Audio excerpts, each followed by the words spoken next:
자, 안녕하십니까. 이현태입니다. 예. 아직 시간이 안 됐으니까 OT, 예, OT로 할게요. 오늘 꽤 많이 오셨네요. 사옥은 바로 옆에 킹덤 오피스텔이 있는데 거기가 너무 좁아가지고 좀 제한을 많이 했습니다. 그 의자 개수에 맞춰가지고 한 13명 이렇게 했는데 오늘은 생각보다 많이 오네요. 기분 좋습니다. 날씨 있는 분들도 계시고 처음 보는 분들도 계신데 입찰장에 한번 가봤다 하신 분 한번 손 한번 들어보세요. 오, 꽤 많네. 저번에도 한번 오셨죠? 예. 언제부터 하셨는 거예요? 저 알고 그럼 입찰을 한번 해보신 겁니까? 그 전부터 해봤는 거예요? 아, 우리 기초반 들었구나. 그 물건 하나 받은 거 있어요? 당연한 거야. 오늘 그 아파트 그 적정한 입찰가를 선정하는 방법을 알려줄 건데, 자, 몇 번 해봤어요? 입찰이요? 예. 10번 정도. 억양이 대구 사람 아닌 것 같은데? 대전에서 왔어요. 여기 대전에서 갈 때 같이 가면 되겠다. 차 끌고 왔어요? 네. 차 끌고 왔어요? 아니요, 기차 타고 왔어요. 잘 됐네. 지금 예약했어요? 네. 예. 취소하세요, 빨리. 취소하면 되잖아. 네. 돈 벌었네. 반띵? 네. 너 때문에 돈 벌었으니까. 몇 번 입찰했어요? 입찰은 10번. 10번? 낙찰은 2번. 2번? 오, 종목은? 다 아파트였고요. 아파트? 입찰은 3번 됐는데 하나는 취하겠습니다. 네. 그거는 뭐 어쩔 수 없는 내 팔자고. 물건도 내게 될 만한 물건이 있고 안 될 만한 물건이 있는데 취하되는 거는 그냥 받아들여야 돼요. 아쉽지만. 그러면은 받았는 거는 2개예요? 네. 그 2개는 시차익을 얼마 정도 보고 들어간 거예요? 시세 차이. 예. 낙찰, 아파트는 낙찰가가 높은 편이라서 80%대였어요. 80%는 높은 거 아니잖아. 내가 말하는 거는 시세에서 얼마 차익을 받냐고요. 내 눈을 봐봐. 14% 정도 됩니다. 14% 말고 시세가 3억이면은 나는 얼마 정도 차익을 받다. 그런 좋은데 많이 남지 않았습니다. 이럴 줄 알았어. 내 눈을 피할 때부터 알고 있었어. 이게 오늘 제가 여러분들한테 이야기를 해주고 싶은 게 그거예요. 왜 경매를 합니까? 돈 벌려고 하는 거죠. 그게 목적이 돼야 된다고. 낙찰이 목적이 되면 안 돼요. 오늘은 이 얘기를 하기 위해서 하는 거예요. 저번 알토란의 2탄. 저번 알토란은 진짜 잘못 받아가는 물건들을 제가 소개를 쭉 펼치면서 우리 교육생들이 받아가는 물건들은 어떤 건지 이렇게 보여줬단 말이에요. 그걸 2회차로 이제 할 거예요. 제가 생각하는 거는 한 3회차, 4회차까지도 계속 이 얘기만 할 거예요. 왜냐면은 제가 유튜버로서 인지도가 있는 건 아니거든요. 유튜브를 많이 안 올리는 이유는 실무반 교육생들을 경매를 할 수 있는 그 곳으로 키우는 게 내 목표였단 말이에요. 근데 사람이 너무 많이 들어오니까 내가 집중을 못하게 되더라고. 집중을 못하니까 내가 너무 지쳐가는 거예요. 내가 생각하는 교육관하고 멀어지고. 그러면서 이제 생각했던 게 유튜브를 많이 올리지 말자. 그렇게 했을 때 내가 많이 사람들한테 검색이 안 되면은 연락이 많이 안 오겠지라는 생각으로 올릴 건 많은데 이걸로 안 올리고 있어요. 그래도 사업은 해야 된단 말이에요. 그래서 지금 실무반에 있는 교육생들 위주로 해가지고 강사진을 지금 키우고 있습니다. 그 한 사람 한 사람 강사진 만드는 게 쉽지가 않아요. 왜 내가 실무반에 있는 사람들을 강사진을 이렇게 만드냐. 그 이유는 내한테 교육을 받았는 사람, 내가 가지고 있는 교육관을 전수받았는 사람을 키우기 위해서. 교육에 철학이 좀 있어야 돼요. 제가 이 사업을 시작했을 때는 저도 여러분들 같이 월급쟁이였거든요. 그런데 저도 여러분들처럼 이렇게 전문가라고 하는 사람을 쫓아다니면서 세미나도 찾아가기도 하고 교육도 받기도 하고 그렇게 해봤는데 진짜 나를 제자로 이렇게 생각하면서 가르치는 스승은 없더라고요. 다 돈으로 보지. 이거 끝나면 다음 클래스 하면서 계속 나를 통해서 뽑아낼 수 있는 그런 돈으로 보는 거지, 이 사람을 내 진짜 제자로 생각하면서 키우는 사람은 없더라고. 그러면서 제가 회사 다니면서 막연하게 인생을 내가 설계해주는 교육자가 되어야겠다는 생각을 들었어요. 그러면서 이 교육 사업을 시작을 했어요. 그러니까 힘들어. 얘가 떠나지가 않아. 계속 내 주위에 머물러 있는 거예요. 근데 그게 내한테는 재산이죠. 돈이라는 거는 뭐 여기에 연배가 많으시는 선배님들도 계시지만 돈은요 들어올 때는 확 들어옵니다. 근데 망하는 것도 한순간에 나가요. 근데 사람이 내 주위에 진정성 있게 포진이 돼 있냐 안 돼 있냐에 따라서 내가 다시 재개할 때 다시 살아날 수도 있고 못 살아날 수도 있고, 내가 진심을 다해가지고 다 한다 그러면은 10명 중에 1명만 나를 제대로 평가를 해준다 그러면 그 사람이 내한테 단돈 1, 2천이라도 그냥 평생 무상으로 해가지고 돈을 빌려줄 수 있어요. 그러니까 우리같이 기술 있는 사람은 2, 3천만 있어도 다시 재개합니다. 사람을 보고 빌려줄 수 있는 사람이 한 명 있다 그러면은 사는 거 진짜 제대로 살아는 거 아니에요? 그런 마음으로 교육을 시작했는 거예요. 내 사람을 만들기 위해서. 오늘 제가 여러분들한테 알려드리고 싶은 거는, 여러분들은 경매라고 이렇게 생각을 한다 그러면은 제일 처음부터 생각하는 거는 법률을 좀 알아야지 경매를 제대로 할 수 있다라고 이렇게 생각을 한단 말이에요. 아닙니다. 법률이 중요한 게 아니에요. 중요한 거는 여러분들이 물건을 돈 될 만한 걸 빨리 골라내는 게, 그게 진짜 중요한 거예요. 그 다음으로 중요한 거는 그 물건을 제대로 된 시세 파악을 하는 게 중요해요. 그래야지 제대로 된 입찰가가 나옵니다. 네. 동의하십니까? 네. 공매나 경매를 하는 이유가 뭘까요? 여러분들은 공매나 경매를 왜 한다고 생각하세요? 왜 경매하시려고 그러는 거예요? 응? 뭘 그렇게 어렵게 얘기해. 돈 벌려고 하는 거지. 저렴하게 사가지고 시세대로 팔려고 하는 거죠. 딱 목적이 나왔네. 우리는 돈을 벌어야 되는 거예요. 우리는 아파트 수집이 목적이 되는 게 아니에요. 그 수집이 목적이라 그러면은 내가 여러분들한테 장담하는데요, 한 달 안에 3건에서 4건도 받을 수 있습니다. 여러분들이 어느 정도 입찰을 해보면요, 한 10번 정도 했다 그러면은 어느 정도 선에서 입찰을 하면은 낙찰될지 뻔히 나와. 대충 감이 온단 말이에요. 그러니까 낙찰이 되고 싶다 그러면은 여러분들이 생각하는 그 입찰가를 적으면 돼요. 아니면 그게 잘 모르겠다 그러면 그 요리 사이트를 보면은 밑에 통계치 있죠. 그거보다 좀 더 적으면 돼. 그 위에 보면은 요 물건을 조회했는 동향이 나오죠. 그런 거 참고하고 밑에 있는 평균 입찰가를 참고해 가지고 내가 입찰가를 적으면은 2번 들어가면은 1번은 낙찰이 됩니다. 그보다 좀 더 적으면. 그런데 여러분들이 돈을 번다고 이렇게 생각을 하신다 그러면은 그렇게 입찰을 들어가면 안 되죠. 그러면 여러분들이 처음에 경매를 했을 때에 그 취지하고 멀어지기 시작하는 겁니다. 경매를 하는 이유가 뭐예요? 돈 벌기 위해서. 근데 사람들이 헷갈려. 뭔가 오해하고 있는 것 같아. 일반 평생교육원이나 아니면은 사설학원에서 가르치는 게 여러분들한테 실무를 가르칩니까? 아니란 말이에요. 저도 그렇게 교육을 받아봤단 말이에요. 권리 분석을 가르쳐 줍니다. 경매 절차나 배당 절차, 아니면은 거기에 법률 용어를 풀이를 해줘요. 이게 여러분들한테 돈 버는데 도움이 될 것 같아요? 아니라니까. 그렇다고 해가지고 그 용어가 중요하지 않다는 게 아니에요. 어느 정도는 알아야 돼. 근데 내가 이때 동안 이렇게 경매나 공매를 하면서 느낀 건데, 나는 딱 생각하는 게 주택임대차 보호법하고 상가임대차 보호법만 알면 됩니다. 그 외에 무슨 특수물건을 말라고 하는데요, 여러분들이 지금 이제 시작하는데 지금 특수물건을 건든다는 거는 말이 안 되는 거예요. 지금 유치권에 들어가실 거예요? 지금 법정지상권 하실 거예요? 지분 경매를 하실 거예요? 그게 안 맞다고. 그거 외에 90%가 다 주택임대차 보호법하고 상가임대차 보호법 안에 적용이 됩니다. 입찰 들어가서 인수를 하는데 이 사람의 보증금을 내가 인수를 하는 상황이냐 아니냐, 그것만 알면 된단 말이에요. 대항력이 있냐 없냐, 그것만 알면 되는데 뭔가 오해를 하는 것 같아요.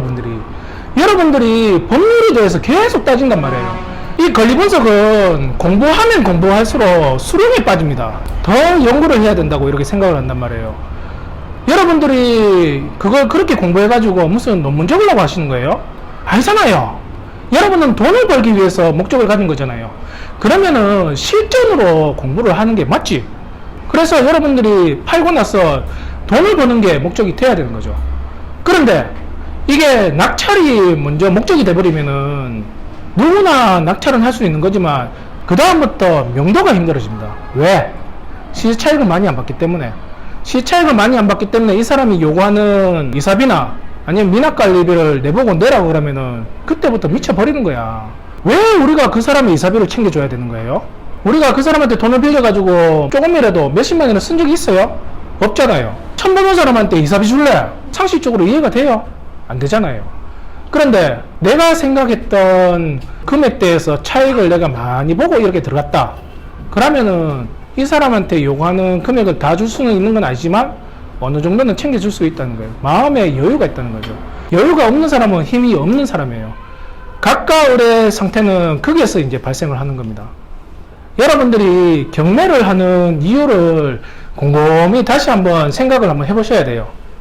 진짜 경매를 하는 이유는 일단 내가 지금 아파트를 얘기를 할 거니까 다른 상가나 빌라는 얘기 안 할 거란 말이에요.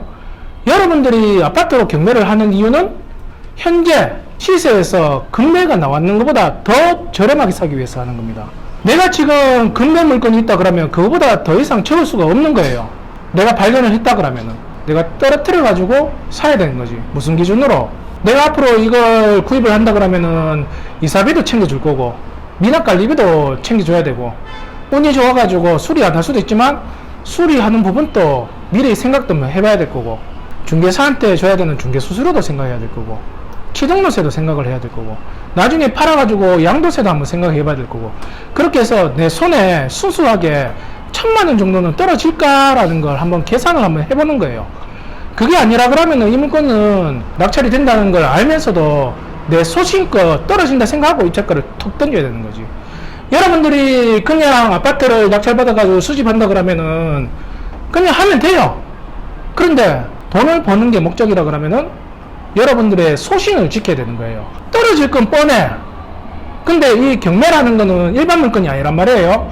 일반 물건은 물건이 나왔을 때 개천항 청소에 금매 물건이 있다 그러면은 단돈 1, 200만원 깎아가지고 내가 빨리 계약금을 치러야지. 계약금 10%도 치러야지 그 물건은 내가 지금 잡고 있는 거란 말이에요. 근데 경매라는 건 그게 아니야. 경매는 내가 받고 싶은 금액에서 던지다 보면은 운에 의해 가지고 내가 원하는 가격에 받을 수도 있다는 거예요. 심리가 작용하기 때문에 감정가가 있고 최저가가 있기 때문에 숫자가 계속 알아나는 겁니다. 그러니까 이 경매라는 거는 심리게임이에요. 심리게임. 경매를 입찰가 짓는데 기술적으로 해야 된다고 하는 말은 내가 볼 때는 다 거짓말이야. 경매는 운입니다. 운. 특히 아파트는 운을 바라고 던지는 거예요. 입찰가를 얼마 정도 적어야지 낙찰이 될 거라는 거 뻔히 알아. 그런데 그걸 알면서도 소신껏 운을 바라고 툭툭툭 던져보는 겁니다. 이게 내 물건이 되려고 그러면은 그게 낙찰이 된다니까. 거짓말이 아니라니까. 진짜입니다. 진짜. 그 다음으로 경매를 하는 이유는 뭐냐면은 여러분들이 경매를 함으로써 일반 부동산들도 취급을 할 수 있기 때문에 경매를 하는 겁니다. 이런 얘기 들어봤죠? 경매는 종합예술이라고. 경매는 부동산의 종합예술이라는 얘기 안 들어봤어요? 왜? 아파트나 상가나 빌라 그리고 공장, 산, 임야, 전답 모든 걸 우리가 보기 때문에 부동산의 종합예술이라고 하는 거예요. 경매를 여러분들이 배우는 목적은 경매를 통해 가지고 부자가 되려고 하는 게 아니에요. 여러분들은 뭔가 오해하고 계시는데 경매나 공매를 하면서 내가 부자가 될 거라고 하는 사람은 지금 당장 여기서 나가셔야 돼요. 경매로 공매로 해가지고 부자 될 거라고 생각을 아예 머릿속에서 지우셔야 돼요. 아니 여러 가지가 많은데 어떻게 경매 하나만 이렇게 돈을 벌 수 있다라고 생각을 하시는 거예요. 그게 아니란 말이에요. 경매는요 일단 이 경매로 낙찰을 받으려고 그러면은 시세 조사가 돼야 됩니다. 시세 조사가 안 돼 있으면은 내가 입찰가를 선정하는데 불안해요. 불안한 마음이 일어나면은 입찰가를 보수적으로 적을 수밖에 없습니다. 입찰가를 보수적으로 적어버리면은 폐찰할 가능성이 많죠. 여러분들이 시세 조사하면은 어떤 게 생각나요? 네이버에 나오는 매물? 시세 조사 아니야 그런 거. 여러분들이 시세 조사 한다 그러면은 실거래가? 그 시세 조사 아닙니다. 그거는 참고하는 자료예요. 자료. 진짜 시세 조사라는 거는 여러분들이 그런 자료를 취합을 해가지고 확인을 하는 단계가 거쳐져야 돼요. 시세라는 건 딱 정해진 게 없어요. 부동산은 사람의 마음이 들어가는데 어떻게 시세가 만들어져요? 부동산은 생물이란 말이에요. 생물은 발딱발딱 뛰는데 잡을 수가 없단 말이에요. 이 생물이라는 거는 제일 강한 게 뭐냐면 주식입니다. 주식. 그래서 주식은 리스크가 큰 거예요. 사람의 마음이 되게 많이 들어가는 게 주식이에요. 근데 부동산은 그거보다 좀 약하죠. 그런데도 그것도 사람의 마음이 들어가는 겁니다. 그러니까 시세는 딱 정해진 게 없어. 이 시세는 누가 만드냐면 여러분들이 만드는 겁니다. 여러분들이 마음속에 있는 그게 시세인 거예요. 그러니까 내가 고수를 해가지고 이 가격대에 던진다. 그래서 내가 얼마까지는 조정이 들어간다라고 하는 게 그렇게 계속 팔리면 그게 시세가 되는 거예요. 여러분들이 보는 그 자료, 이게 시세 파악됐다고 이렇게 생각하면 안 돼요. 그러니까 불안한 거야. 거래가 될 수 있는지 거기에서 확신을 얻어야 되는 거예요. 이 경매라는 거는 내가 시세 조사가 안 되면은 입찰가가 나오지가 않는 거예요. 불안한 거야. 이동하고 갭 차이가 중요한 게 아니에요.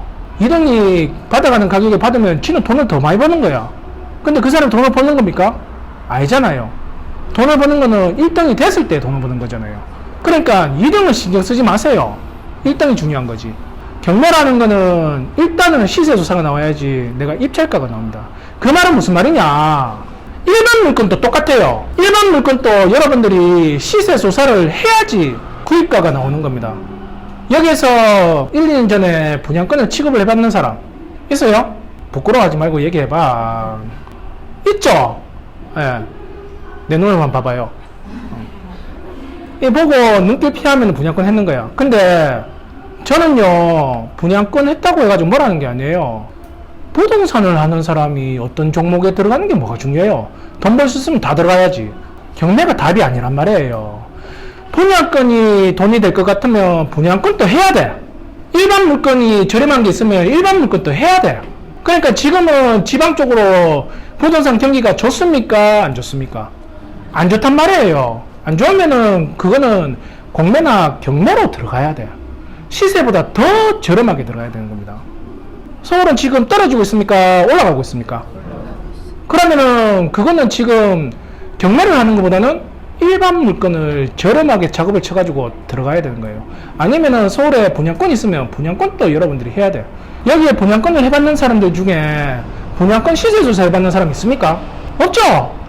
부동산에 가가지고 여기 경쟁률이 되게 높았는데 이거 지금 내가 분양권 살 수 있어요. 그러니까 부동산 사장이 아유 지금 분양권 나온 것도 없고 딱 하나 있는데 작업을 잘 쳐가지고 이거 지금 4,000대에서 만들어놨다고. 이거 지금 안 사면은 못 사요. 누군가가 먼저 계약 끄면은 뺏기니까 지금 살 수 있을 때 빨리 사셔야 돼요.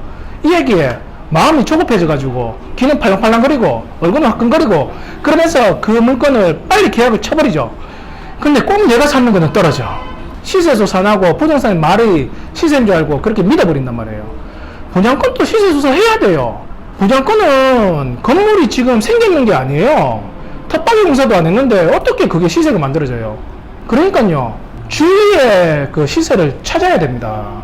분양권의 주위의 아파트는 지금 평균적으로 매매 시세가 이런데 매물은 평균적으로 얼마 정도 나오고 전세 시세는 어떻게 되는데 전세 매물은 얼마 정도 나오는지, 그 옆에 휘프로는 어떻게 되고 그 옆에 그 풍경채는 어떻게 되고, 이런 것들을 여러분들이 하나씩 하나씩 다 조사가 돼야 돼요. 그러면 여러분들이 이거는 평균적으로 새 아파트니까 향후 한 3억까지는 올라가겠네. 여기에서 더 올라가는 거는 이거는 심리에 의해 가지고 운에 의해 가지고 더 올라갈 수도 있겠구나라는 판단이 있습니다. 기본적으로 올라가는 시세, 그리고 거기에서 사람의 심리에 의해 가지고 올라가는 시세를 파악이 된단 말이에요. 그걸 조사했는 사람은 부동산이 뭐라고 얘기해도 매물 없어요. 지금 사람들 매물 너무 많이 나니까 지금 팔 수 있을 때 파세요. 이런 거에 안 흔들린다고. 내가 원했던 시세까지는 보고 피를 주고 팔 수도 있고, 아니면 운에 의해 가지고 더 좀 기다렸다가 팔 수도 있는 거죠. 그렇게 되기 위해서는 시세 조사가 돼야 됩니다. 한창 올라가고 있는 이 시세 때는 낙찰가보다 금매 물건을 작업을 쳐가지고 구입하는 게 더 저렴할 때도 있어요. 그렇다고 해가지고 경매나 공매를 또 안 하는 것도 아니야. 툭툭툭 던지는데 조사를 하다 보면은 시장에 일반 그 물건보다 낙찰가보다 더 저렴하게 나오는 거 있으면은 떨어지고 그 물건을 내가 계약을 할 수도 있다는 거예요. 일반 물건을 구입을 하면 어때요? 경매라는 건 잔금을 취소했을 때 내가 소유권이 넘어와가지고 세를 붙이는데, 일반 물건은 내가 계약금을 걸어놓고 전세를 어떻게 맞춰가지고 갭투자로 이렇게 들어갈 수도 있다는 거예요. 지금 상태를 다 확인한 상태에서. 경매를 하는 이유가 뭐냐면은, 경기가 좋든 안 좋든 시세 조사가 돼야지 여기는 입찰가가 나오는 시장이기 때문에, 경기가 좋을 때도 내가 시세 조사가 되기 때문에 일반 물건도 건들 수 있고, 경기가 안 좋다 그러면은 그때는 시세보다 금매보다 더 저렴하게 살 수 있는 그 훈련이 되기 때문에 경매를 하는 겁니다. 네. 오늘 수업 끝. 이게 팩트예요, 팩트. 경매로 여러분들이 부자가 되겠다고 하는 거는 말이 안 맞는 거예요. 여러분들이 경제적인 여유를 가지기 위해서 도구를 사용할 수 있는 사용법을 배우는 거라고 이렇게 보시면 되는 거예요. 아시겠죠? 그런데 실전으로 안 배우고 법률을 계속 따지고 들어가니까 이게 6개월 돼도 법률 공부를 하고 있고 1년이 지나도 법률 공부를 하고, 이게 법률 공부를 알면 할수록 두려움만 되게 커지고 입찰가를 적지를 못하는 거예요. 낙찰될까봐. 그렇게 따지면 경매 시장에서 떠나야지. 그죠? 자, 그러면 지금부터 아파트로 이렇게 낙찰을 받는데 잘못 받았는 물건은 어떤 거고 제대로 받았는 물건은 어떤 건지 한번 볼게요. 자, 이 물건 같은 경우에는 경기도 화성시에 있는 아파트입니다. 층수는 15층 중에 9층이니까 층수는 나쁘지 않죠. 그리고 여기 실평수가 84제곱미터니까 한 34평, 35평 정도 하겠네요. 지금 한번 떨어져 가지고 1억 4,600에서 시작하는 물건입니다. 여기는 임차인이 아니고 소유자가 점유하는 걸로 이렇게 나왔기 때문에 우리가 인수할 보증금은 없어요. 권리관계는 깨끗하다는 거죠. 딱 그림상은 좋아. 그냥 아파트. 현재 이쪽에 매물 나왔는 걸 보면은 이거 우리 교육생이 들어가지고 떨어지는 거거든요. 근데 지금 현재 나왔는 매물을 이렇게 보면은 매물 나왔는 게 9층에 1억 9,800이 나온 게 있고요. 저층이 2억, 9층이 2억, 106동 5층이 2억 500. 그러니까 여기는 2억 선에서 거래가 되는구나 라고 이렇게 보시면 돼요. 근데 이거는 그 자료는 여러분들 믿으면 안 돼요. 그냥 느낌을 이제 받는 거지. 근데 실질적으로 조사를 해보니까 여기는 한 2억 선에서 진짜 도는 게 맞아. 전세는요. 전세 거래 완료되는 게 1억 5천이고 지금 나와 있는 게 1억 4천에 나온 게 있어요. 그러니까 1억 4천에서 1억 5천 정도 하겠구나. 그리고 월세 같은 경우에는 2천에 60, 1,500에 70 정도 여기 도는 아파트입니다. 실질적으로 저희 입찰 들어가는 교육생이 본조사 해가지고 했는 게 매매 가격이 2억이고요. 전세는 1억 5천 정도 나오고 월세는 2천에 60 정도 이렇게 되겠구나라는 게 파악이 됐어요. 근데 여기에 낙찰자가 받았는 금액이 얼마예요? 1억 9천 60. 잘 받았습니까? 아니란 말이에요. 이거는 잘 받은 게 아니에요. 자, 보세요. 이 소유자를 만약에 내보낸다 그러면은 여기 34평이죠. 보통 강제 집행을 하면은 들어가는 비용이 분양 평수에 곱하기 10만원 정도 하면은 대략 나옵니다. 대략. 정확한 건 아니지만 제가 이때 동안 경험상 곱하기 10만원 정도 하면은 강제 집행 비용이 발생을 하고요. 짐 상태에 따라서. 그리고 발생하는 이자까지 이렇게 하면은 대충 350만 정도 나오는구나 라는 게, 그게 좀 더 나올 수도 있고 안 나올 수도 있고 관리비가 또 있을 수도 있죠. 그 관리비가 한 100만 정도 밀린다, 200만 정도 밀린다 그러면 그것도 인수할 수도 있단 말이에요. 100만원 정도 또 관리비, 그리고 여기에 전세를 놓든 매매를 하든 월세를 놓든 수수료 붙겠죠. 중개사비 그거 붙겠고, 그럼 그것도 한 100만원 정도 잡고, 그리고 이쪽에 취득한다 그러면 취등록세가 이제 붙을 수도 있겠죠. 그러면 1억 9천에 구입을 했으니까 못해도 한 200만원 정도는 나올 거고, 그러면은 도대체 얼마 정도 이제 내가 순수 차익을 낳는 거예요? 돈 1,000만원 낳는 겁니까, 시세 차익이? 아니잖아요. 그러면은 굳이 내가 이렇게 마음고생하면서 경매를 할 필요가 있나? 차라리 일반 물건을 층수 좋은데 수리 다 됐는 거, 그걸 조금 내가 200~300만원 깎아가지고 들어가는 게 차라리 마음고생을 안 하는 거지. 차라리 그게 낫죠. 아니면 전세를 끼고 들어가는 걸 해가지고 내 돈 1,000부터 1, 2천 들어가지고 묵히는 게 낫지. 그죠? 뭐 그런 짓은 안 하겠지만 일반 물건은 취급을 안 해요. 이렇게 경기가 불안할 때는. 알겠죠? 지금 내가 이 얘기하니까 심각하게 지금 쳐다보는 사람들은 그런 경험이 있는 사람들이야. 자, 다음 물건. 이거는 대구입니다. 여기는 대구 달서구에 있는 49평짜리 아파트입니다. 층수는 20층 중에 15층이니까 층수도 나쁘지 않고요. 그리고 감정가는 1억 3,500인데 한번 유찰돼가지고 9,450에서 시작하는 물건입니다. 여기도 임차인 내역이 없기 때문에 내가 인수할 보증금은 없고, 그러니까 권리는 깨끗하고요. 이것도 한번 얼마 정도에 나왔는지 한번 볼까요? 여기는 20층 중에 15층이니까 고층으로 한번 보면 되겠죠. 자, 매물 나왔는 걸 보니까 15층에 나왔는 게 1억 3,800, 타층이 나온 게 1억 3천, 전세는 1억 1,500, 월세는 1,000에 500, 1,000에 500이라는 건 연세를 받는 겁니다. 아니면은 월세로 1,000에 40. 저희 교수는 또 이거 입찰 들어가지고 떨어졌는데 한번 볼게요. 실질적으로 여기는 1억 3,500에 매물이 나온 게 있었어요. 솔직히 말하면은 1억 3,200까지 교육생이 작업을 쳐가지고 급매 물건을 만든 게 있었어요. 1억 3,200에.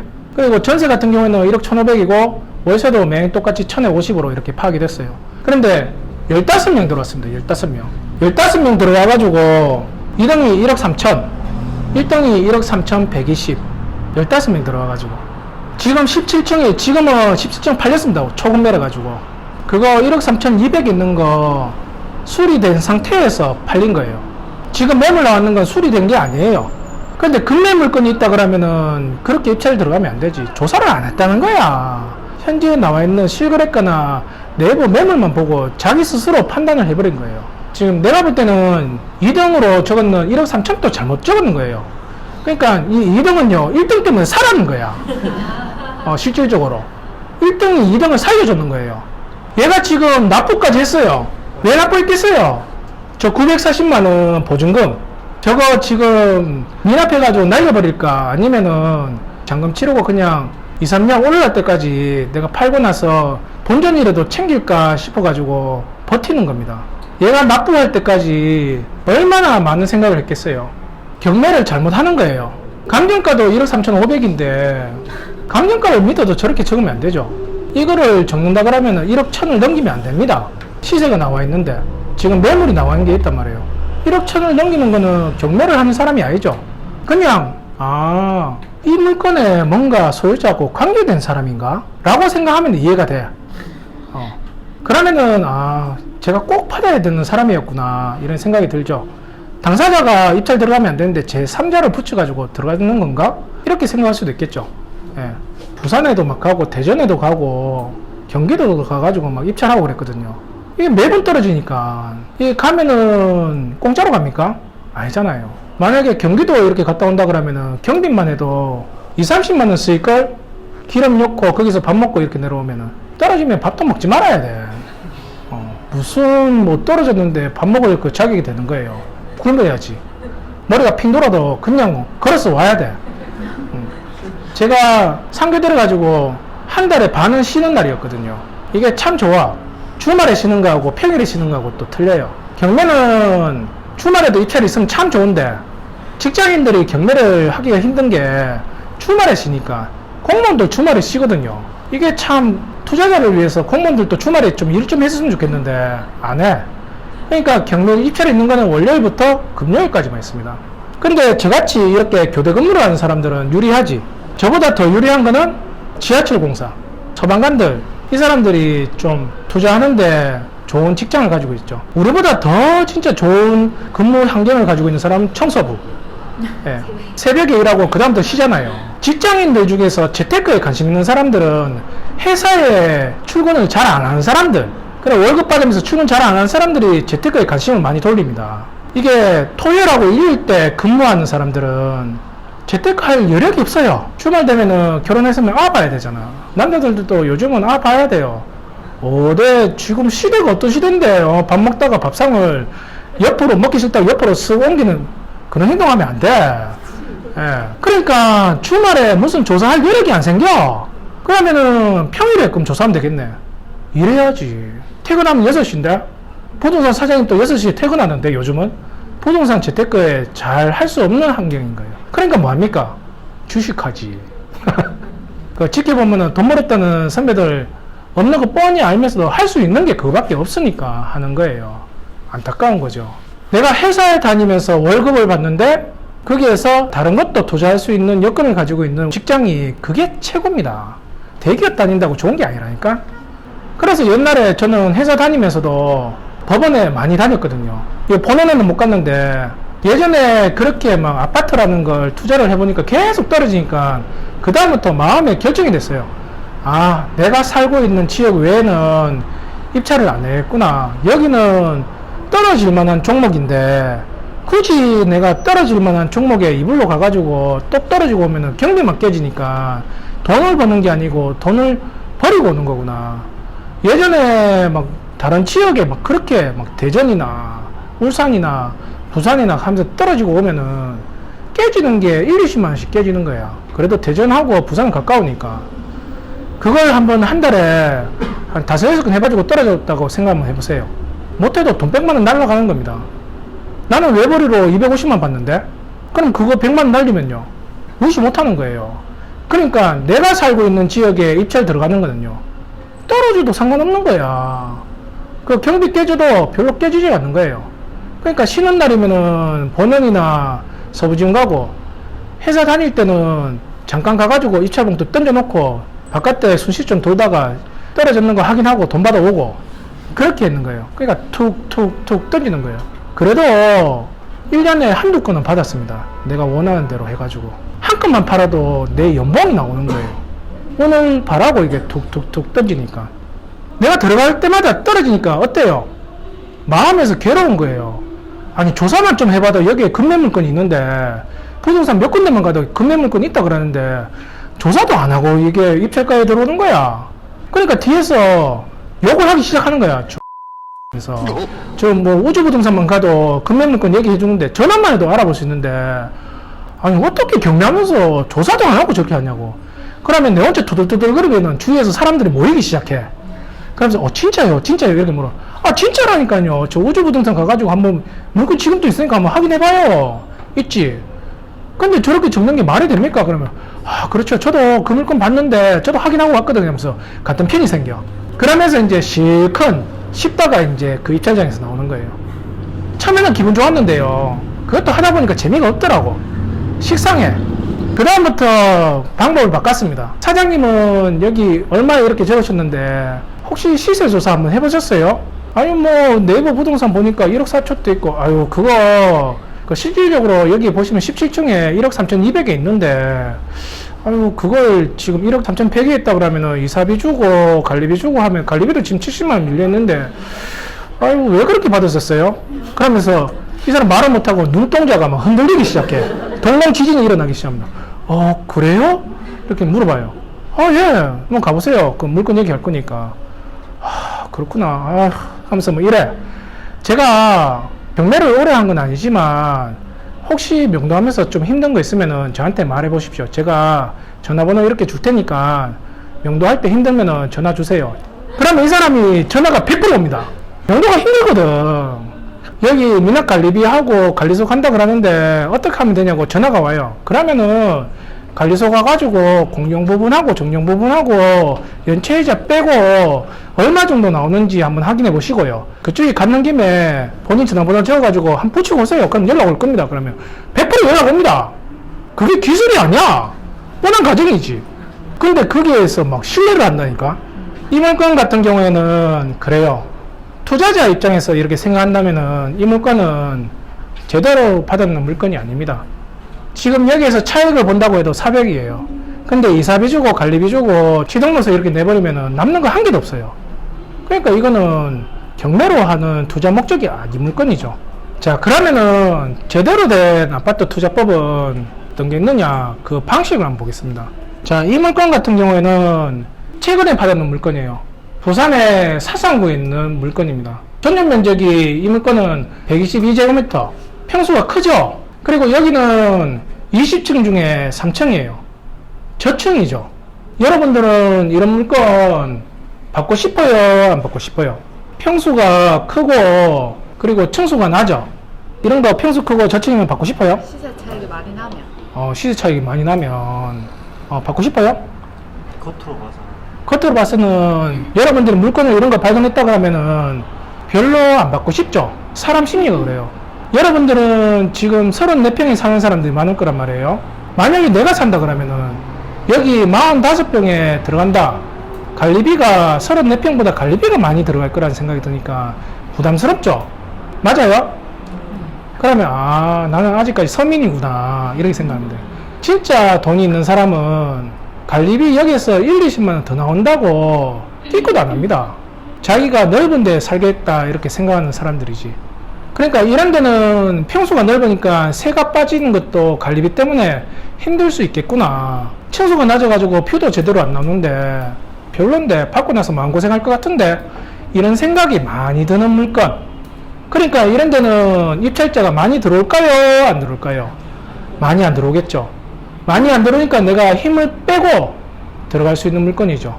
여기 보시면 실질적으로 감정가가 3억 4,300인데 두 번 유찰돼 가지고 2억 1,900, 지금 시작하는 가격이 1억 3천 정도 갭이 나면서 이제 나는 거예요. 내가 차익을 많이 보고 그동안 세 넣는데 기간이 걸리고 파는데 기간이 걸려도 내 마음속에서는 차익을 많이 봤으니까 거기에서 보상 심리가 일어나는 거예요. 현재 얼마 정도의 매물이 나오는지 한번 볼게요. 입평 때에 보면은 7층이 3억 4,500에 나옵니다. 8층 3억 4천, 4층 저층이죠. 우리처럼 우리는 3층이잖아요. 여기가 3억 5천 올수리 됐는 거, 그리고 올수리 됐는 게 8층이 3억 5천, 수리 안 됐는 거 7층이 3억 4,500에 이렇게 나온 게 있어요.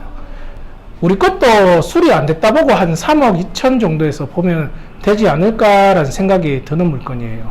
그래서 교육생이 이 물건을 자료를 수집하고 직접 전화를 해봤겠죠.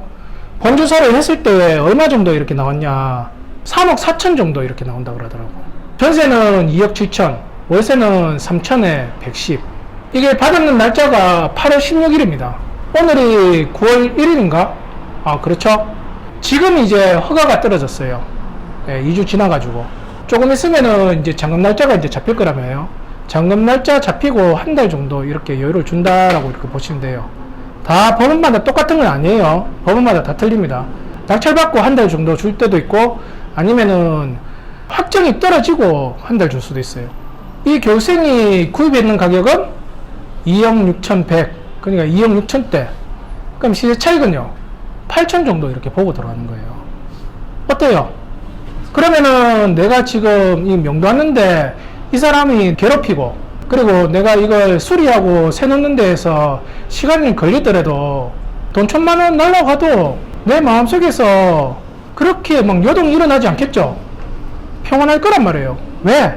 처음부터 차익을 보고 들어왔으니까.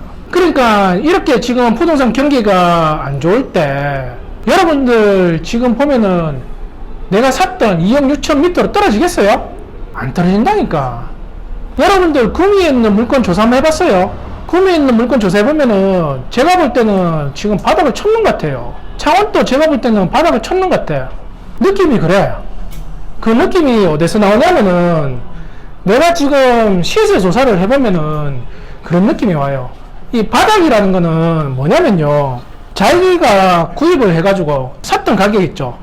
거기에서 5천만원 6천만원 정도 떨어지잖아요. 매물은 있어. 근데 지금 구미나 창원은 경기가 안 좋아. 안 좋은데 지금 부동산 매수자도 안 나타난단 말이에요. 그런데 3억 정도 나온 게 있는데 2억 9천으로 좀 깎아주세요 그러면은 됐어요, 그냥 이 사람 내한테 붙이지 마세요 라고 얘기합니다. 200이나 300 좀 깎아주세요 그러면은 한번 생각 좀 해볼게요 이렇게 얘기합니다. 그거는 바닥을 받는 거예요. 바닥을. 시세에서 얼마 정도 떨어졌다고 생각을 하세요? 처음에 내가 분양받았을 때 그 가격 떨어졌다 그러면 절대 아닙니다. 사람의 심리는 어떠냐면요, 내가 샀을 때 2억에 분양받아가 들어갔다면 이게 3억까지 올라갔잖아요. 그래서 지금 2억 5천까지 떨어졌다. 나는 지금 실질적으로 2억에 샀으니까 5천을 벌었죠. 그런데 나는 5천을 잃었다고 생각해요. 그게 사람 심리입니다. 그런데 중간에 진짜 3억에 샀는 사람도 있겠죠. 그 사람은 지금 2억 5천 떨어지면 진짜 손해를 받는 거예요.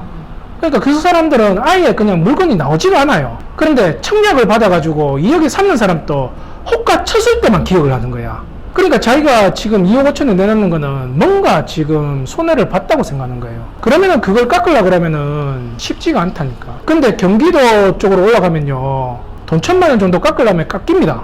그거는 아직까지 바닥을 안 쳤다는 거예요. 아직도 더 내려갈 여지가 있다는 겁니다. 금매 가격이 이렇게 나오는데 그 금매 가격이 자주 거래되면 그게 시세가 되는 거예요.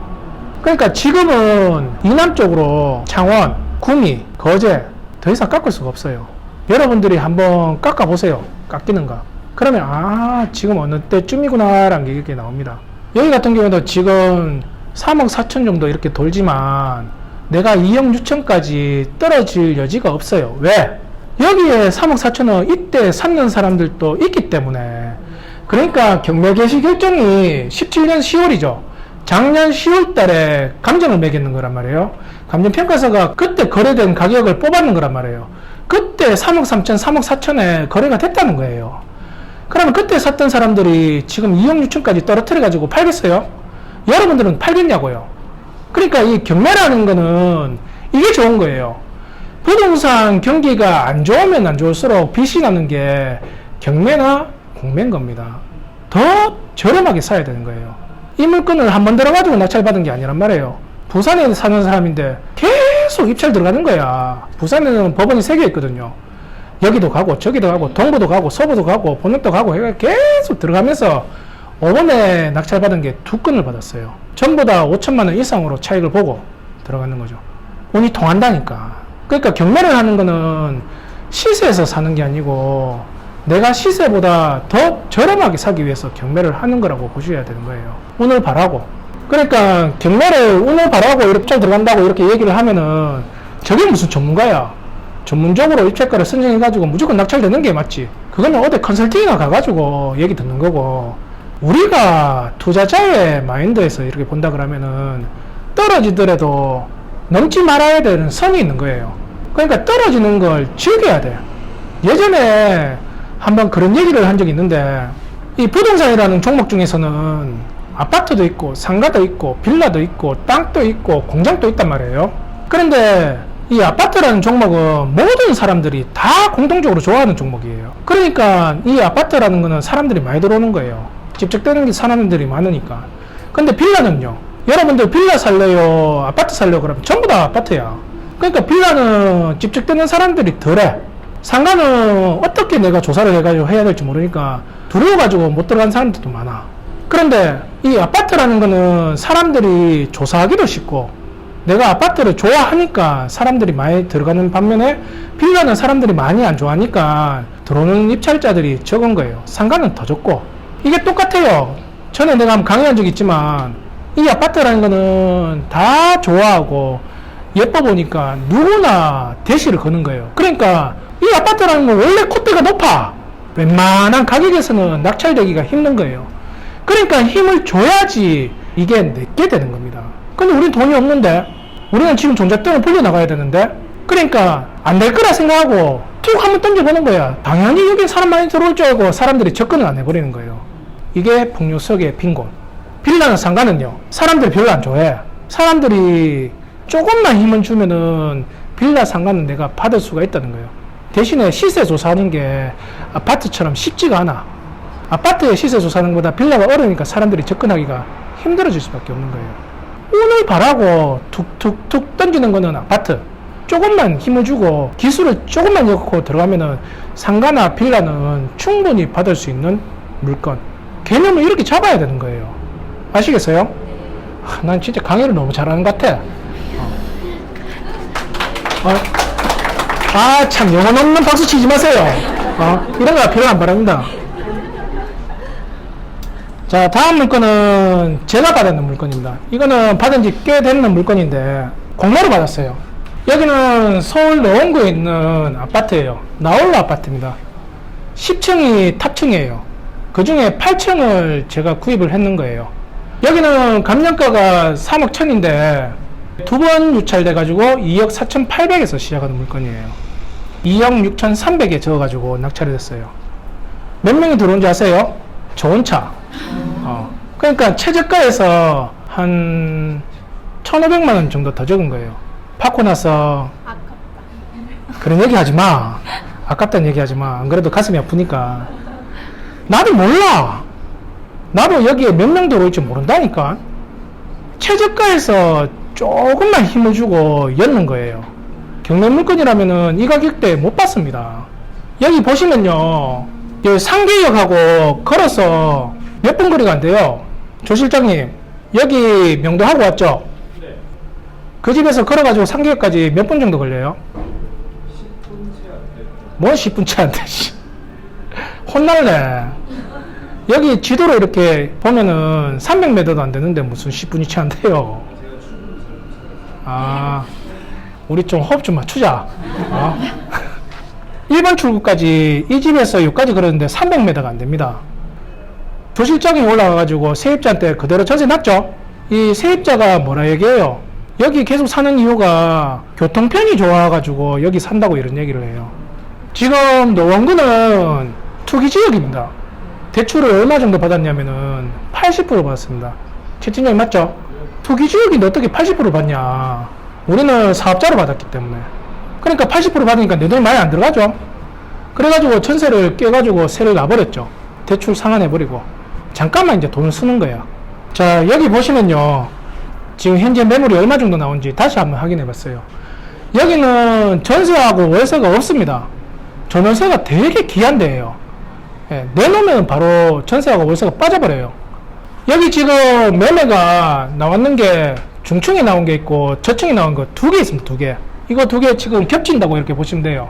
저층에 지금 나왔는 거는 10층 중에 저층이니까 몇 층 되겠어요? 1층, 2층, 3층이 저층이겠지. 중층이면요, 5층, 6층이 저층이겠죠. 7, 8, 9, 10은 이제 고층으로 보겠죠. 우리는 8층이잖아, 8층. 저층이 2억 9천 나와 있고, 지금 중층이 3억 1천, 3억 2천에 이렇게 나온 게 있어요. 내가 지금 받았는 거는 5층보다 높단 말이에요. 8층이란 말이에요. 그러면은 중층보다는 단돈 1,000만 더 받을 수도 있겠지. 내놓는 거는 3억 3천. 깎으려고 이렇게 조정이 들어온다. 그러면은 3억 2천 밑으로는 절대 안 팔 거예요. 왜? 서울은 지금 또 올라가고 있으니까. 예, 다음 달 되면은 단돈 몇백만 원 오를 거니까. 그러니까 버티는 거야.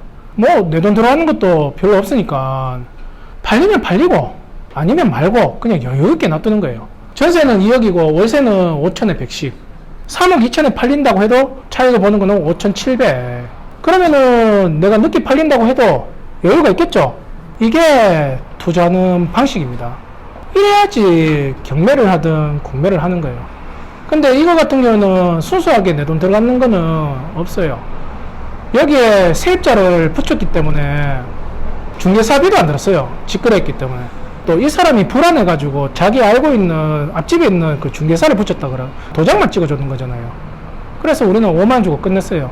이사비 준 것도 없고 계약도 딱 1년 했습니다. 1년. 1년 뒤에는 이 사람 계약 기간 끝날 때쯤 되면은 지금 이제 한 3개월 지났거든요. 한 6개월이나 7개월 정도 지나가면은 그때부터 시장에 내놓으려고. 내놓고 여유있게 6개월 정도는 보고 들어가려고요. 그래서 이제 계약 기간 끝날 때쯤에 사람 맞춰가지고 계약서 적고 그냥 팔아버리려고 그렇게 생각 중이에요.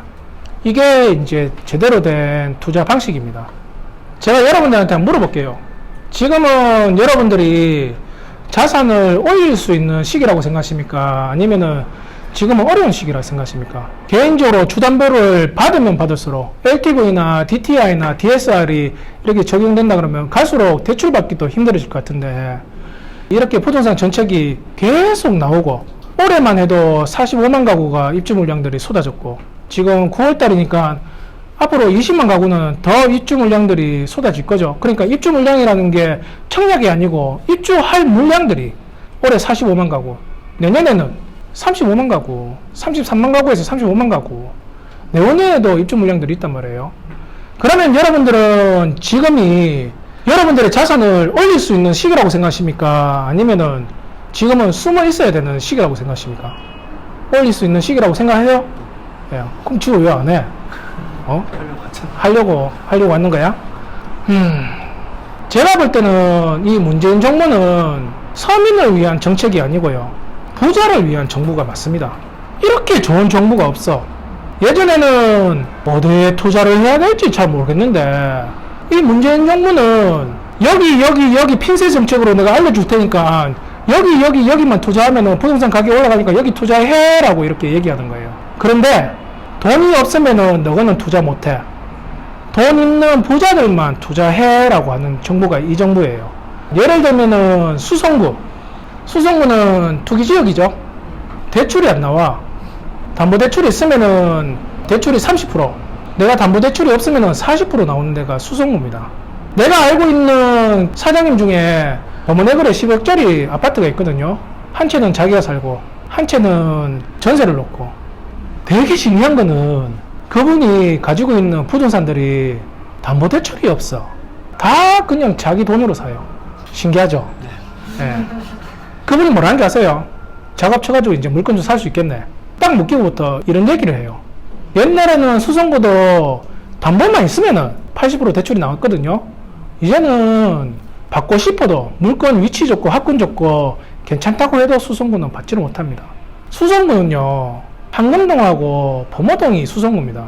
그 외에 다른 지역은 괜히 이 핀셋 정책의 수성구라는 이유로 피해를 보는 거예요. 투기 안 하고 그냥 살고 있는 사람들인데, 우리가 지금 투자할 때 돈을 벌 수 있는 되게 좋은 기회예요. 진짜 우리가 딱 마음 먹고 들어간다 그러면은 지금 저렴하게 살 수 있는 게 되게 많은 시장이에요. 제가 노무현 정권 때 부동산을 시작했거든요. 노무현 정권 때가 그랬어요. 그때는 가격대가 떨어지니까 더 경매로 저렴하게, 공매로 저렴하게 사가지고 버티고 갔는 거예요. 왜? 내가 샀던 데에서는 더 떨어지지는 않을 거라는 확신이 있으니까. 내가 저렴하게 샀으니까 내가 나가는 이자는 충분히 월세를 갚을 수 있으니까. 공급 물량이 이렇게 쏟아지는데도 매수자는 안 나타나는데 전세나 월세를 찾는 사람은 아직도 있어요. 내가 저렴하게 샀기 때문에 전세를 저렴하게 넣으면 세가 붙어. 그러니까 버티고 가는 거예요. 그러면서 다시 이렇게 경기가 살아나면은 그때 되면은 이제 천천히 하나씩 팔아가지고 차익을 더 보는 거죠. 투자를 해가지고 여러분들의 자산을 충분히 올릴 수 있는 기회의 시장입니다. 기회의 시장. 투자자는요, 경기가 좋을 때도 내가 지금 투자를 하고 있어야 되고요. 경기가 안 좋을 때도 내가 투자를 하고 있어야 됩니다. 경기가 안 좋으니까 좀 저쪽에 구석방에 가가지고 숨어 있어요 라고 얘기하는 사람은 그 사람은 그냥 강사지 투자를 하면서 가르치는 사람은 아니에요. 경기가 좋을 때는 내가 지금 이렇게 배웠는 기술로 통해 가지고 일반 물건도 취급을 할 줄 알아야 되고, 분양권도 시세 조사해 가지고 얼마 정도의 분양권을 사 가지고 얼마 정도에 팔아야 될지 그것도 알고 있어야 돼요. 일반 물건도 금매보다 더 저렴하게, 낙찰가보다 더 저렴하게 이렇게 사 가지고 보유를 할 줄 알아야 돼요. 갭 투자도 들어갈 줄 알아야 되고. 경기가 안 좋으면은 경매나 공매를 투자를 해서 더 저렴하게 받아 가지고 세 놓고 버티면서 가야 되는 시장이 지금 같은 시기예요. 근데 이제는 부동산이라는 게 뭐 어떻게 올라갈지 뭐 어떻게 떨어질지 모르는 시장입니다. 이 아파트라는 걸 예를 들면은 서울에 지금 집값이 올랐다 그러면은 그 다음에 오르는 거는 일산이나 성남이나 그 경기도 그 외곽지에 올라가고, 전라도 광주, 대전, 그 다음에 올라가는 울산, 부산, 그 다음에 대구, 이런 식으로 순서가 있었단 말이에요. 지금은 그게 아니야. 대구도 올라가는 데는 올라가고요, 지금 보합 있는 데는 보합이고 떨어지는 데는 떨어집니다. 부산도 올라가는 데 올라가고 떨어지는 데는 떨어져요. 대전에는요, 세경이 들어오면서 갑자기 공급 물량들이 막 쏟아지니까 크게 타격이 오더니 이제는 서서히 조금씩 옛날의 가격대로 지금 돌아가고 있어요. 광주는요, 광주는 지금 수요보다는 공급이 딸리기 때문에 지금 또 올라가고 있습니다. 서울은요, 대부분 다 올라가고 있어요. 여러분들이 볼 때는 지금 이 정부가 펼치는 정책에 의해 가지고 가격대가 떨어지는 것 같아요? 절대 아닙니다. 시장은요, 공급과 수요의 원칙에서 도는 거예요. 당연히 수요자가 적은데 공급만 많으면은 가격대는 떨어질 수밖에 없는 거예요. 수요자는 많은데 공급이 딸리면은 가격은 당연히 올라갈 수밖에 없는 거예요. 서울은 지금 공급이 많은 시장입니까? 아니란 말이에요. 45만 가구가 떨어지는 게 서울만 떨어지는 게 아니라고. 거진 3분의 1은 다 지방이야, 지방. 그러니까 지금 지방은 떨어지는 게 당연한 거야. 근데 서울은요, 우리나라의 절반이 그쪽에서 살고 있습니다. 아직도 공급이 딸려요. 신도시를 만들어야 되는데 땅값이 너무 비싸네.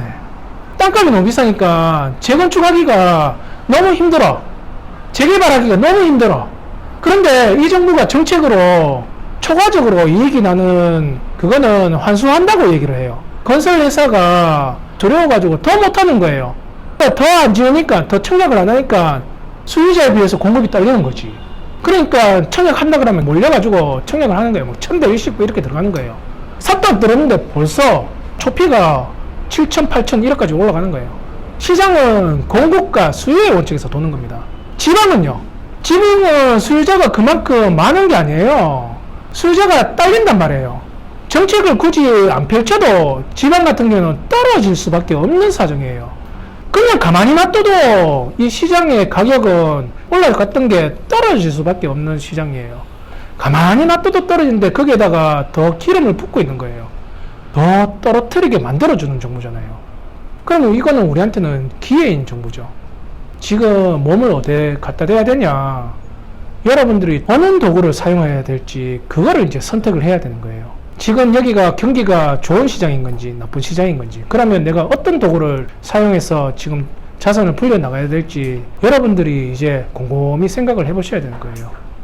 시장이 이렇게 불안하다, 이건 뉴스를 듣고 이렇게 듣는 거는요 벌써 늦었는 거예요. 여러분들은 뉴스를 만들어야 되는 사람이 돼야 되는 거예요. 어떤 데에서 어떤 도구를 사용해서 몸을 맞출지 곰곰이 생각을 해보시고요.